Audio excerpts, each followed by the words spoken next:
Welcome to Phil and Ted's Sexy Boomer Show. I'm Ted Bonnet. I'm Phil Proctor, and it's our 100th show, and it's 100 degrees here in Glendale. So the whole city is celebrating. You don't look a show over 90. I know, it's because I had this new face made by my reptilian masters.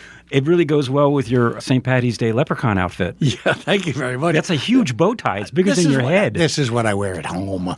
I guess my secret is finally out. Does that bow tie spin? Because it's awfully hot. No, I do. Yeah, I'm an Amish-Irish leprechaun. Oh, very Look nice. out. Amish-Irish. Amish-Irish, that's Well, me. it's our 100th show.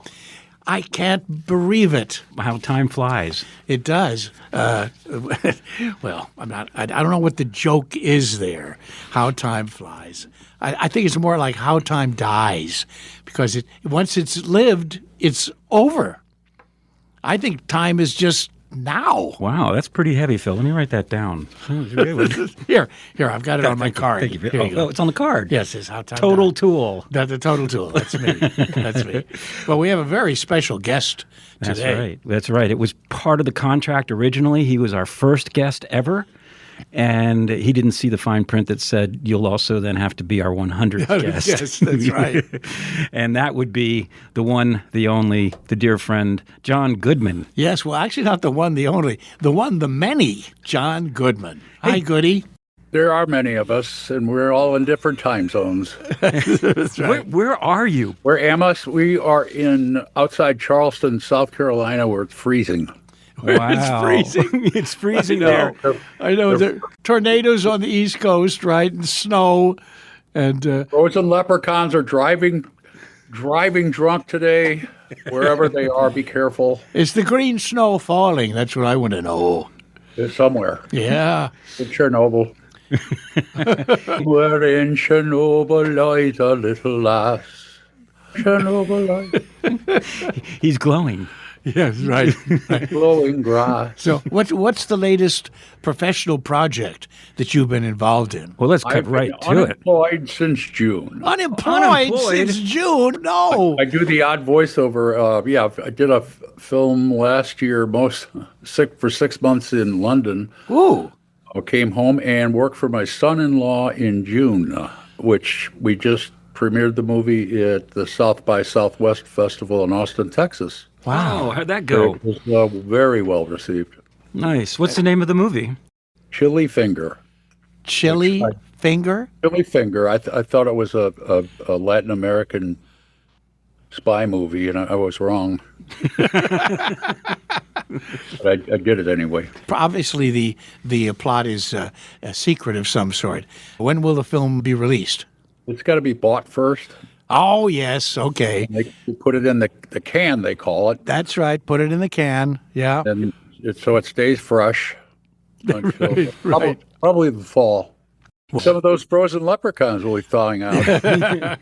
South by Southwest is really the hip event now, isn't it? In some ways eclipsed Sundance because they do so many different things there. Yeah, there's music, all kinds of stuff. It's very crowded and traffic sucks. That's all I know. I went from the hotel room to events, and that was it. I have a broken arm. Oh, no.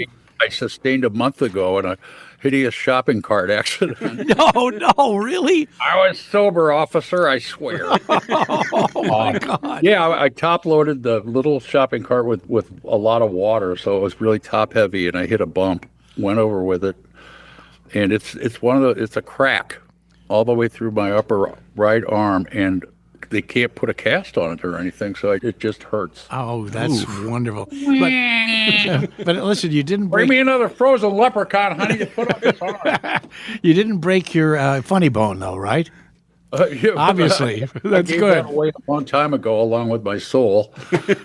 Well, ironically, Hey. I took a fall in front of my house in Benedict Canyon the other day, and luckily I only have like a bruise on my elbow and a bruise on my knee, but it's because our street is sinking after the last sinking? yes, there's an underground river or stream Yep. that runs under our canyon street. Yep. And after the last torrential rain, which broke another water main on our street, it really undermined it. I hit a patch of broken asphalt that had just happened, and down I went.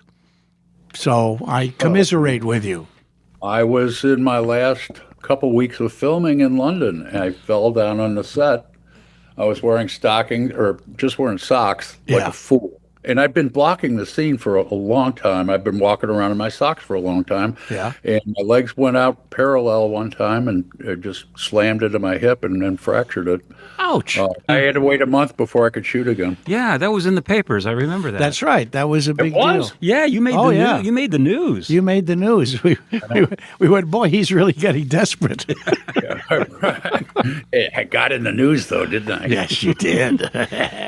When we talked to you for the first show ever, it was right after the shutdown for COVID, and you were shooting Gemstones, and you were in South Carolina, and you were like waiting for the show to restart, which wasn't going to happen anytime soon. That's right. You're still in South Carolina. It stuck with us, which is good because we bought the house, came home from England for a Christmas holiday, and my house in Los Angeles burned down. And you weren't there. It was a remote burning.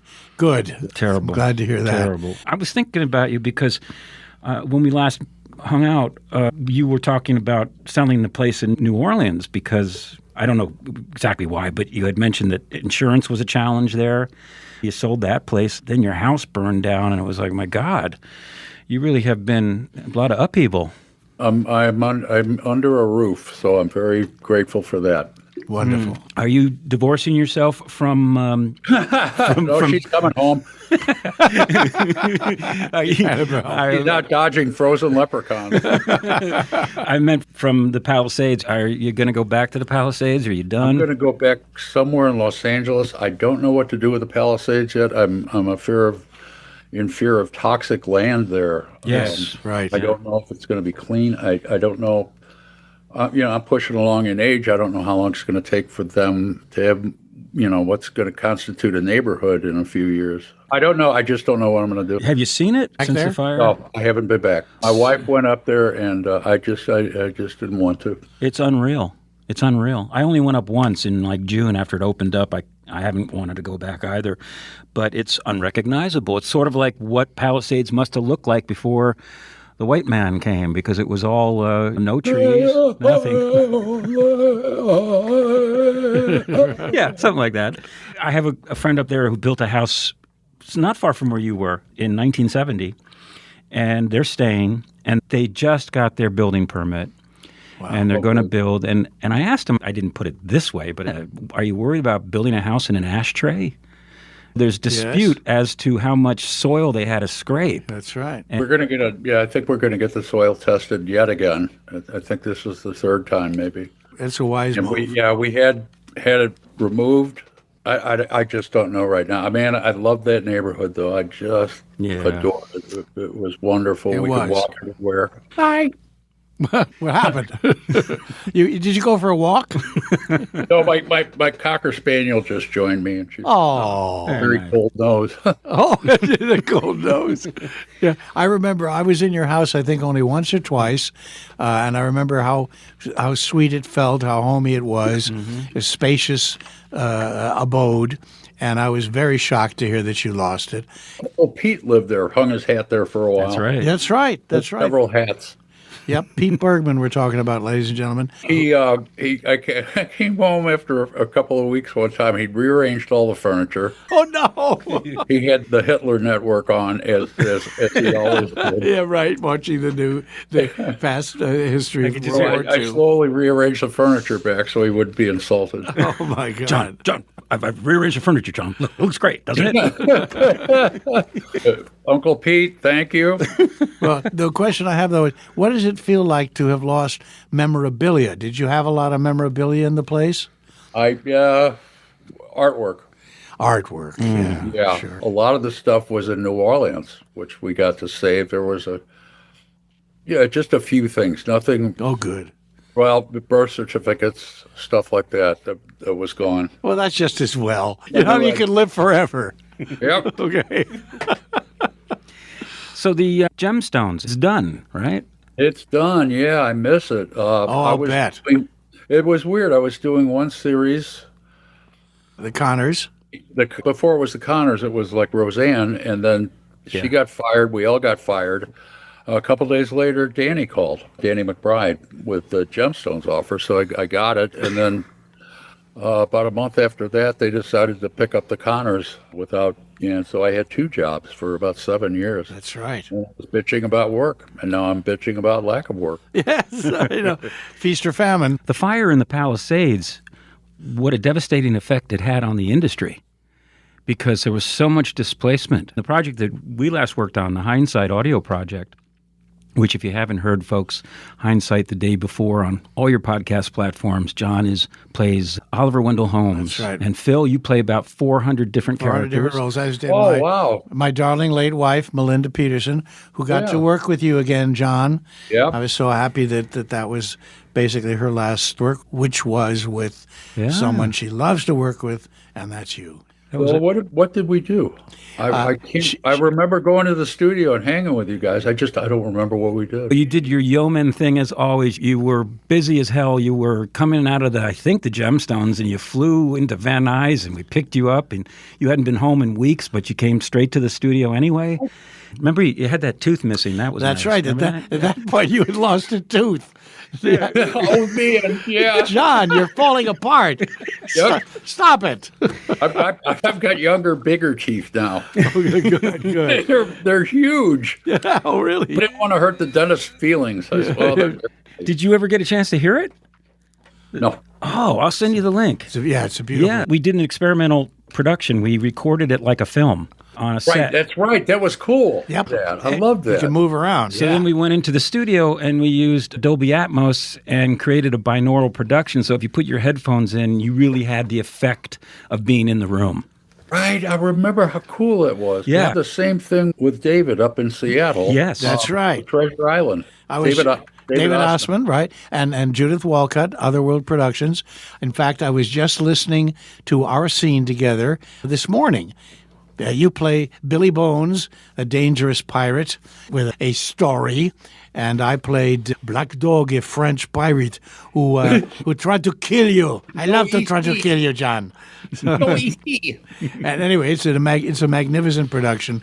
It turns out to be 8 1-hour segments of audio, which was filmed on location on Whidbey Island. That was another incredible production. I had a grand old time doing that. I got to say, young Orson Osman, that's right. He directed it. We had a grand time. Didn't we have fun on that shoot? It was a cast of 20, and we all played, various piratey characters. And Taj Mahal did the music. Taj Mahal did the musical score. It really sounds wonderful. It's always a thrill for me to work with fire signers, too, because you guys were my idols. Ah, that's so sweet. And you began your, audio career on WBAI, a Pacifica station in New York, didn't you? Yeah. Citizen Kafka. Citizen we had Kafka. the Citizen Kafka show, which was silly but fun. Like you. Yeah.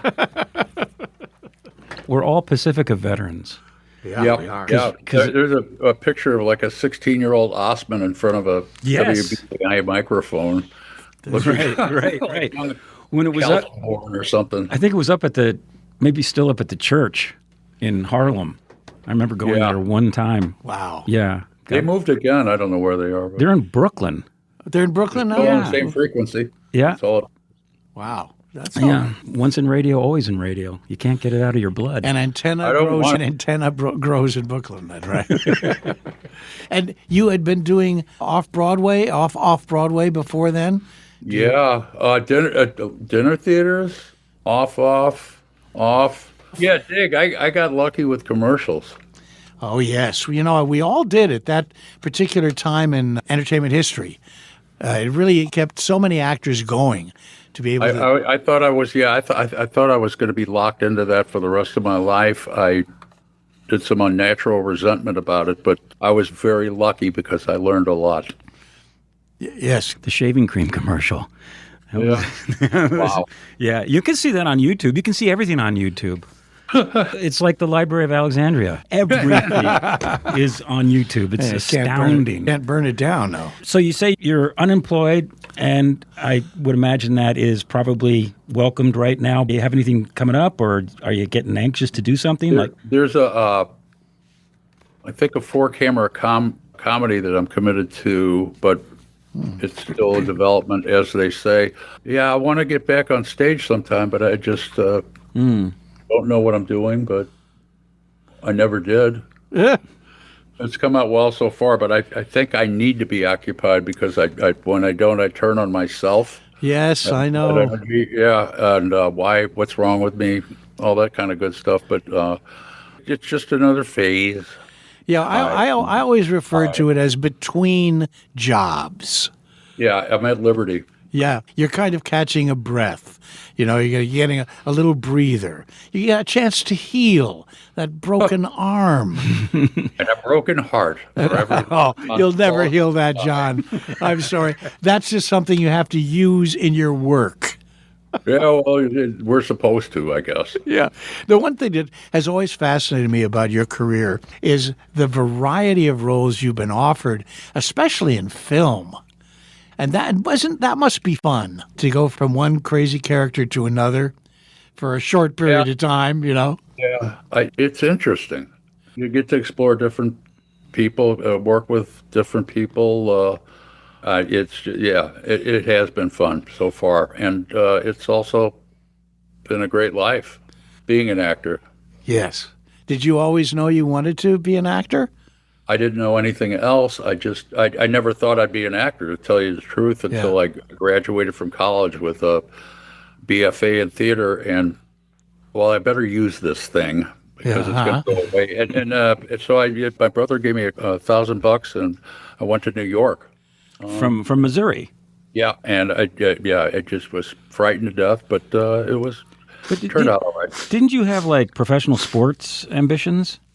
No. I went down to try to my university trying to play football, try to walk on the football team just for financial aid. By the time I was ineligible because of grades, I was on my way out, and I did a little one act, and that changed everything. Because it was a good theater department. I didn't think I'd be able to cut it, but it worked out. Some famous people came out of that class, right? Kathleen Turner. Tess Harper.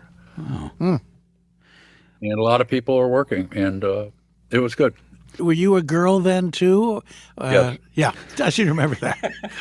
That's a part of your history a lot of people don't know, but we've been friends for a long time. I was a very loose girl. Yeah. Just fill out a tutu. 222. You also so big, we call them 222s. You're not just a working actor. You're a favorite. You're not just a non-working actor. You're our favorite non-working actor. The Coen Brothers, for example. I mean, you're like a go-to guy for them. That was a long time ago. They've kind of moved on in their career. Yeah. But there was nothing to beat that, though, because we were on the same wavelength for a little while, and it was great fun. It was a great ride. So did you watch the Oscars? Yeah, I've watched them from Austin. I usually don't or tune in sometime, but I thought I'd watch the whole go because I like Conan. Yes. But yeah, it was a typical show. It's long. It is what it is, and people are always whining about it and changing it and everything. But it's just going to be that bag of surprises and boredom. Yeah, that's right. I went one time with Edie McClurg. Oh my God! Oh God! Did he behave herself? Oh no, she didn't behave herself at all. It was 2003, the year that Lord of the Rings swept it. Yeah. I assume you've gone, right, John? The last time I went, I got to sing a song for Monsters, Inc. with Randy Newman. Oh, wow. That was 26 years ago, yeah. Holy cow. Ooh. And I just got out of the car, and all of a sudden you're walking down this red carpet, and I had Jude Law on one side and Will Smith on the other side, and it was this very heady moment. And then you go in this huge red carpet, and I did the Where's Waldo thing because the LA Times would always publish a front page photo of the red carpet with like 150 people. I was smack in the center of it. Wow. With Edie, hung out with Ron Perlman at the bar. We were all getting drunk as much as we could before the show started. Yeah, right. For some reason, Lord of the Rings annoyed her. It annoyed her. And she got annoyed every time they won an award. And this is, of course, they're breaking a record with 11 Oscars. It's like, oh, please, God, don't win. And it's like, go back to New Zealand. Oh, no. God. Yeah. I what can a hear hoot. it now. We've had some good times over a long period of time when you think about it. Isn't that amazing? Oh man, the first time I went, I just gotten famous from Roseanne, and they wanted me as a presenter, and I got boiled. Back when I used to drink, folks, I had a couple before the show, then a couple in a bar, and I got in trouble. I did my little bit, and then I went upstairs to the lounge and stayed for longer than I should have. Well, that's really a great part of your history is how you overcame alcoholism, really. Isn't it true? But you never overcome it. It's still there. But, That's true. If you don't feed it in the first place, it lies dormant, Yeah. and it's waiting to get you. But so far, so good. Now, did you go on a program? Are you in AA? I did. I went to. I was bad enough where I was in a hotel room on a Sunday morning. I was supposed to give out an award at the Emmys. I'd won an award like the night before, or the week before. They gave it for Best Supporting Actor, so I had to go out and present, and I didn't make it out of the hotel. I called for help, and a friend of mine picked me up, and when we went to a joint in Malibu and stayed for 30 days. God bless you. Yeah, it helped. Wow. Good for you. Phil and I were talking about it. We've noticed with great admiration over the years how the last few times we've seen you, how happy you are. It's true. Fuckers. Seriously, we mean it. You just had a joie de vivre. Yeah, and you've never said acting. And it helps. It helps to, if you're not happy, fake it till you make it. Yeah, that's true. Just because the worry is for nothing. Yes. I know, and I say that, and I got a big mouth and everything, but it's true. If you just fake it till you make it, or don't dwell on your unhappiness, it does me absolutely no good. And I'm a lot less angry than I used to be, because you can't control anything. You don't control anything, man. Boy, do we know that. Hop on the surfboard and lie down for a while. They say, as you get older, you get happier. I definitely have felt that, less angst, less concern about certain things internally. If this regime were in power when I was still drinking, I think I'd be a lot worse off, and I would not be able to handle it as well as I do. There's nothing I can do except for support the right people and the right struggle and the right cause, and without setting myself on fire. Yeah. Yes, that's kind of where I find myself. Nothing as I well. can, there's nothing I can do this. The country is going to hell. Just keep doing the right thing. And it'll pass. Everything passes. How do you feel about the prospects of, are we going to get out of this, you think? If when the big man moves on, there's still going to be, he uncorked a lot of evils that are going to be there for a long time. Yeah. But it's a great country. It's worth sticking around to see what's going to happen. But I pray for the education more than anything. Yeah. That people they won't harm that. We could still get a decent open with no burned books. Yes. It's going to be a generational thing. Yeah. There's 26 books now banned in Utah schools. They rigged the system where if 3 school districts ban a book, then the entire state has to ban it in all their school What a libraries. stupid idea that is. Yeah, Utah's kind of known for their progressive politics. Progressive policies. And speaking of our children, how is your lovely daughter? She is wonderful. Her husband directed this film I did last summer. Oh, great. And so I got to see her in Austin last week. It was wonderful watching those 2 kids grow, watching them grow. That's wonderful. Yeah. My daughter, Kristen, whom I'm sure you remember, is going to be, I hope you're sitting down. She's going to be 48 in April.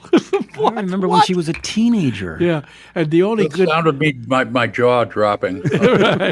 My God. the only reason that I can remember that is that 48 years ago, Peter and I were in the Golden Dragon Massacre, and we were Oh, wow. right cowering under a table in a Chinese restaurant while 5 people were killed and 11 wounded around us. So That was a swell book, by the way. oh, thank you. Can I mention the name of my book? Where? But not in Utah. Okay, where's my fortune cookie? Banned in Utah, ladies and gentlemen. Available on Amazon until Amazon becomes converted into a holding center.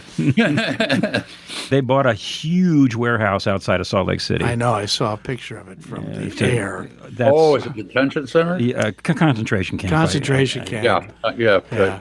For people who really need to concentrate on what's happening to us. You know, it's good to be banned. Yes. The documentary I made, Mau Mau Sex Sex, banned in Saudi Arabia. Oh, really? I don't know. I would take that as a compliment. Sure. It wasn't like there was a lot of money in Oh, there is a lot of money in Saudi Arabia. for exploitation lot of money, films. yes. You know, but just for war. Yeah, there Right? it is. You know, Bergman used to call it sautéed Arabia because it's so hot there. Peter Bergman. He passed away, John. The anniversary of his passing was just about 4 or 5 days ago, I think. That's right. Yeah. 2012. How many years has Pete been gone? 2012. 6 years. No kidding. Yeah. Is that right? Yeah. 12, yeah. 12 years. It doesn't feel like that. What am I I saying, could- 12? It doesn't. No, maybe he's still doing his comedy He somewhere. just shifted dimensions. That's all. I think so, because every once in a while he'll make me laugh. Yeah. You know, Yeah, that's true. He's very present, isn't he? he's very present. He's a strong presence, and of course, he started on KPFK. KPFK, That was the genesis of Fire Sign. That was the beginning of Firesign Theater. Oz. Yeah, Radio Free Oz. Crazy. So, good days. John, you were on Saturday Night Live. You hosted 13 times so I far? did. That's crazy. Is that like the most anyone's hosted? No, I think it's Steve Martin and then Baldwin Wow. Oh, Baldwin wow. too. Wow. and me. But it's been years. you I don't know if I could do it anymore. Oh, Yeah, sure you Sure, could. you could. Did you get the terry cloth robe? I did not. I'm not in the Five Timers Club. Yeah. You're in the lucky 13. Yeah. And golly. Talk to somebody. Another about that. another thing to mope about. Have you been watching it? This You know, I don't stay up that late anymore. I know I could easily flip it on Sunday morning or so. I'm not in the habit of it anymore. Yes, it is a kind of a habit, isn't it? Yeah. It's always your favorite casts at times are going to be when you were the most amenable to it. Like when they first came on, I wouldn't miss it. That's right. It stopped everything on Saturday nights. It was event television. At my time, I'd find a television somewhere. Yeah. It was the Amos and Andy of television. That was a heyday. I remember it well because I was living in a group house. We were all working at a progressive rock and roll station. It was wild. Yeah. And we all stopped everything and had a group watch of Saturday Night Live. And on the weeknights, we had Mary Hartman and Fernwood Tonight. Yeah. That's right. Yeah. Oh, that was some great television those days. Yes. I think did Harry Shearer write for them? Did Harry write for Saturday Night Live? I know. No, not yeah. He did. He did, yes. Happily, but That's for Mary Hartman. That's a good question. I don't know. I don't remember. And Soap. Remember, Soap was Yeah, also. yeah. There was, there was a thread of surrealism and parody that went through the television industry for a while, and got people like us to watch it. Well, that was when the boomers came of age, right? Because Yes. right. it was the handcuffed 50s, this idea of idealized America, right? The early 60s were fun and funny. Yeah. But then That's when it got hip. That's when everything got hip. Was, 'Cause everything fell apart, right? 1957 through the early 60s. that's when the film industry fell apart because of television. So the new wave of filmmakers came in, like Coppola and Lucas and Yeah. Scorsese, and everything opened. And Norman Lear, Yeah, it all that's right. opened up. Yep, All in the Family. Foreman used to write for Bob Hope, didn't he? Yes, he probably. Or no, Martin and Lewis. Oh, even worse. Oh, my God. Everybody's got to begin somewhere. Did you have a funny family? you mentioned your brother. Well, My brother was is 14 years older than I am, and he would go down and see Lenny when the Bruce was Bruce. playing in town, or Nichols and May. Yes. There was an area called Gaslight Square in St. Louis for a little while that was bringing all these great acts in, and he hipped me to Ernie Kovacs Oh, my idol. and Sid Caesar when I was real young, and Mad Magazine when it was before it was a magazine. It was a comic book. Yep, boy. And it was really funny. How about Bob and Ray? Did you ever turn on to them? I did when they were on Monitor. On Monitor. Okay, that was a little later in their and, career. Yeah, I remember. Yeah, my brother turned me on to that in the car. Yep, those are all great influences on me, too. I went to the Ed Sullivan Theater to see the Gary Moore Show with Durwood Kirby. Durwood Kirby, the Remember announcer. that? Yes, I do. Carol Burnett still on it? That's a good question. I was a little Carol kid. Burnett, that's right. She was on She it. might not have been on yet. Interesting. I don't remember her. I just remember Durwood's hairdo. He had a great hairdo. It was classic. Looked like Duncan Hines or somebody. Did you watch Kimmel and Colbert and Seth Meyers? I go to bed, man. Well, we just watch it on YouTube because we're Pacific time, but we see everything by 8:30, 9 o'clock. Yeah. Well, you can watch SNL at 8:30 now. Huh. We're listening too. Yeah. Yes, we're listening to ourselves. We're listening to ourselves on Phil and Ted's Sexy Boomer Show. Hopefully someone else is out there listening too. Our guest today is the wonderfully talented and gorgeous John Goodman. Yes, we're looking at you remotely, John. Yeah, I'm on a screen somewhere. we can see you. Very generous. On a screen somewhere near you, John Goodman. And John, that's probably true. That's one thing about your prolific career, which is, and you can't control that at all. But somewhere right now in the world, someone is probably watching you perform and hopefully laughing or crying. So as long as they're not watching me here. No, as long as they're not watching you at home. That's coming, folks. Yeah, no surveillance cameras in your home, unless Bergman left some somewhere. Yeah, there you go. Do you like it in South Carolina? I do. It's quiet where I live right now. I don't have to lock my doors. No. Good. But so far, so good. It's so peaceful. I would like to get out in Los Angeles at some point and establish a beachhead there. Just not on the beach. It's so expensive. Yeah, that's right. Yeah. Well, I do hope that happens for you, and I'm sure it will. And I don't think you'll ever really stop working, John, unless you decide you want to. I don't think I want to. Yep. That's kind of the way I feel about it. And I tend to close up when I'm not. That's right. We're not. I had a conversation with Moss Hart many years ago when he came to Yale to promote his book Act One. Yeah. And for some reason, we kind of hit it off, and we went for a walk outside of the theater and had a chat about show business. And he asked me, he said, well, what do you want to do, Phil? I said, well, I want to be an actor. I've always had a knack for it. I always enjoyed it. And he said, well, let me tell you a story. He said, my wife, Kitty Carlisle. My wife, she likes to paint, he said, and she can paint anywhere in the apartment. She can paint in the kitchen, she can paint in the bathroom, she can paint in the bedroom, wherever she wants. But he said, if you're an actor, you have to act in front of people in a theater or on a sound stage. You have to have people around you. It's not a private business. And I went, yep, by gosh, you're right. Because part of it is wanting that feeling of being one with an audience that you are creating a world for and that you are a part of. Isn't that right, John? That's why you said exactly right. Yeah, you're part of a team. You're part of a team. When you do film and television, you're part of a company and a family. It always seems to me, and you don't want to let them down, and you want to have fun with them, and you want to have a long short-term relationship. But when you're doing theater, it's not just a company; it is that audience that comes in and becomes a part of what you create.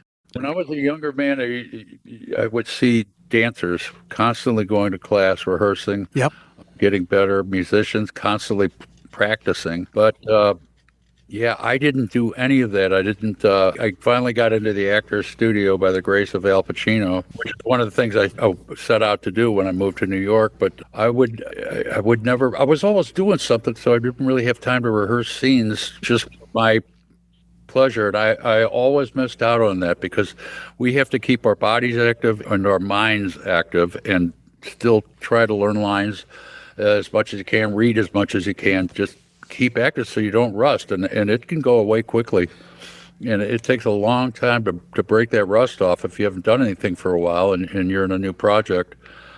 So yeah. That's a very interesting observation. And the only class I ever went to, and I had a similar kind of experience because I was working all the time in my craft, and yet I studied with Uta Hagen. All right, the Hagen Berghoff Studios. And boy, what I got from her was some tricks of the trade. And she taught us, basically her approach was to get us to be relaxed and in the moment and responding, honestly to what was happening. And she had all these wonderful actors, these tricks that she learned to put herself into that situation. And that was probably enough. I kind of got it. She came to it late as well. She was a very successful actress. She was bored with it. Yeah, that's right. And I think she went to Herbert, and he shook a lot of that rust off of her. And really, if you're going to be up there, let's commit to it. Do it right. And that's what she would pass on to her students. I went to HB. After the first couple of weeks I was there, sat in a couple of acting classes, and whoever the teacher was not there, and they had a substitute in. It felt at the time like taking a couple of steps backwards, so I never went back. Oh, okay. But the point is just to be your body up and moving and learning and doing things. It doesn't matter who's teaching you. You will learn from whoever you're with, and that was a great mistake that I made. Well, then the other thing was, of course, you might meet somebody, and let's not go there. Yeah. No, but it was really, you were meeting people who were in the trade, and that made associations that helped you in your career. You'd end up working with some of them on the stage and things. What kind of off-Broadway stuff did you do? Off. God. Well, I'll tell you what kept me alive for a couple of years was children's theater. Oh, yes, I did some of that, too. You were inducted as a Disney legend. That's what I hear. For what? What did you do to? There's several cartoons that did well for them, and with a trophy. But the children's theater kept me alive. It was fun. It was a troupe in a van. Get there, put the scenery up, get the costumes out, get the wardrobe ready, and do it, and then pack up and leave for the next gig. Yep, I was Lenny the Lobster. I toured around with that for a while. I'm a lobster, you can see, of the very famous lobster family. Wouldn't you like to be a lobster just like me? Yeah. Cut my teeth on it, John. And then the other thing that I did was I was teaching, I was acting in a piece about how to avoid venereal disease, which was touring, I swear to God, touring around high schools. So I'd go from Lenny the Lobster to a virus. You played a virus? No, Bonnie the condom. Oh boy! And then wash your hands first. Yeah. So we did what we had to do, and it was fun. We traveled around the New York area. We went out to Ohio. We got as far as out to Ohio. That's one time. Pretty good. Wow. Yeah, and Buffalo, and it was just long distance driving, and I loved it. Yeah, some of my fondest memories of early years in acting were doing bus and truck tours, which is what they called them in the day. Yeah. For Goober, Ford, and Gross. Yeah. Yeah. Remember the music circuses? Yeah. Did you do some of those? For Gordon Crow, I did the Robert Bridegroom for 6 months. Wow, yeah. What fun. Traveling all over. Yeah, that was my first, I got paid $600 a week, which was pretty good. Unbelievable dough. Pretty good. I sent most of it home to my girlfriend, live on the per diem. It was, and boy, it was just wonderful. Hit city to city. It was a hoot. I could not do it now, But I couldn't when you're either. a young person, it's a lovely way to go.